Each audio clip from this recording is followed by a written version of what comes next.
अभिमन्यु वध महाभारत में अधर्म की पराकाष्ठा का उदाहरण है।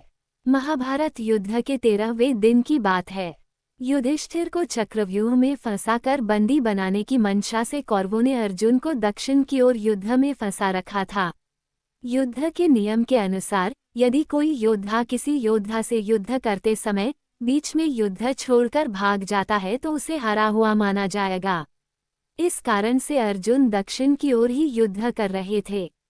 समय की गंभीरता को समझते हुए द्रोणाचार्य द्वारा चक्रव्यूह की रचना की गई। ये चक्रव्यूह पांडव सेना की अत्यधिक क्षति तथा युधिष्ठिर को बंदी बनाने हेतु आगे बढ़ रहा था। चक्रव्यूह का दूसरा नाम पद्मव्यूह है। इसको भेदना अति गोपनीय है।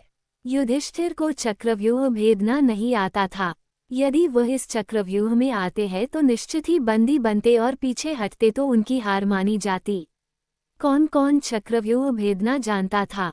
महाभारत काल में चक्रव्यूह भेदने एवं उससे बाहर निकलने का पूर्ण ज्ञान केवल श्री कृष्ण, अर्जुन, द्रोणाचार्य एवं प्रद्युम्न श्री कृष्ण के पुत्र को था। इनके अलावा केवल अभिमन्यु ही ऐसे थे जो चक्रव्यूह में प्रवेश करना जानता थे। अपनी माता के गर्भ में रहते हुए तेजस्वी अभिमन्यु ने चक्रव्यूह भेदना सीखा था। जब अर्जुन अपनी गर्भवती पत्नी सुभद्रा को चक्रव्यूह भेदना समझा रहे थे, परंतु माता के बीच में सो जाने के कारण अभिमन्यु पूर्ण ज्ञान नहीं ले सके। चक्रव्यूह भेदना तो सीख लिया परंतु बाहर निकलना नहीं सीख पाए। अर्जुन एवं सुभद्रा पुत्र अभिमन्यु एक कुशल योद्धा थे। अभिमन्यु को रौद्रधारी भी कहा जाता है क्योंकि वह रौद्र नामक धनुष को धारण करते थे। ये धनुष उन्हें उनके ज्येष्ठ मामा बलराम से प्राप्त हुआ था। मूल रूप से यह धनुष महादेव का है। महादेव ने ये धनुष बलराम जी को दिया था।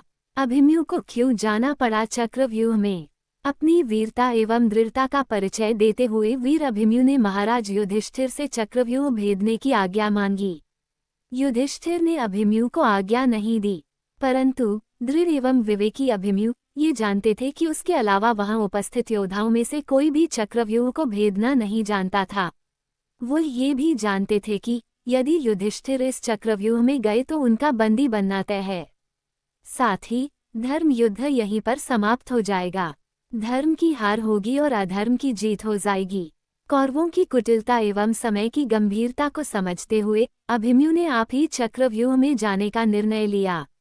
उसके निर्णय के आगे युधिष्ठिर भी हार गए। अभिमन्यु ने चक्रव्यूह में क्या किया?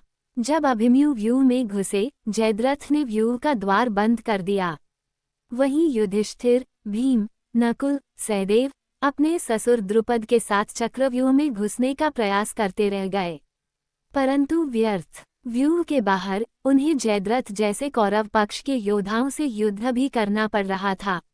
जब रौद्रधारी अभिमन्यु ने चक्रव्यूह को भेदना शुरू किया तब उसने किसी की प्रतीक्षा नहीं की।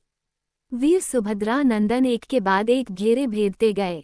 रास्ते में आ रही कौरव सेना को ऐसे छलनी कर रहे थे मानो कोई माली घास काट रहा हो।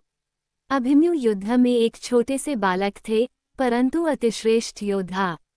छठे घेरे को पार करते करते अभिमन्यु ने रुक्मार्थ, बृहदबाला, लक्ष्मण, दुर्योधन का पुत्र 6 परामर्शदाताओं, कर्ण के 7 पालक भाइयों, शल्य के पुत्र सहित कई योद्धाओं को मार डाला। वीर अभिमन्यु पर किस किसने हमला किया, ये सब देख कौरव पक्ष विचलित हो उठा।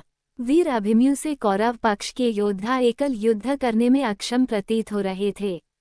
दुर्योधन पुत्र हानि से क्रोधित किसी भी मूल्य पर अभिमन्यु की मृत्यु चाहता था।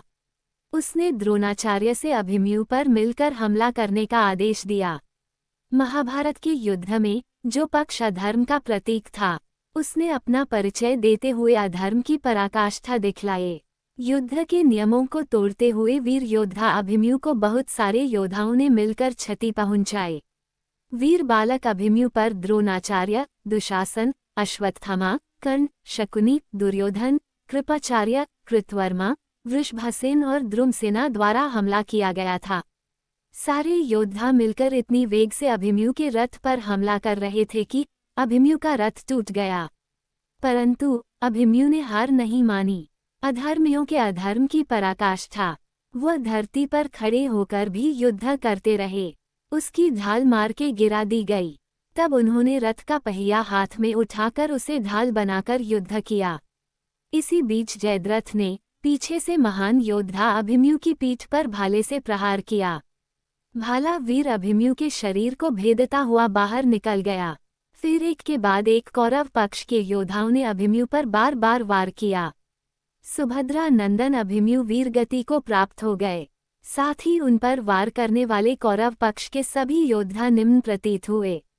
जब अर्जुन चक्रव्यूह को भेदते हुए अंदर पहुंचे तो अपने पुत्र की यह अवस्था वो सहन नहीं कर पाए। तभी अर्जुन ने जयद्रथ वध की शपथ ली थी। निष्कर्ष: महाभारत के युद्ध में बहुत से महान योद्धाओं ने युद्ध लड़ा, परंतु जो शौर्य, साहस एवं क्षमता वीर अभिमन्यु की थी वो किसी और की नहीं। सुभद्रा नंदन देवी द्रौपदी के प्रिय पुत्र अभिमन्यु अमर हैं। अभिमन्यु की वीरता सदैव प्रेरणादायक रही है। दोस्तों, कहानी पसंद आई हो तो कृपया सब्सक्राइब, एक लाइक और अपने दोस्तों से शेयर करना मत भूलना, क्योंकि मैं आपके लिए अच्छी अच्छी कहानी लेकर आती हूँ। रोजाना ऐसी ही कहानियों के लिए हमें फॉलो करें। राधे राधे दोस्तों।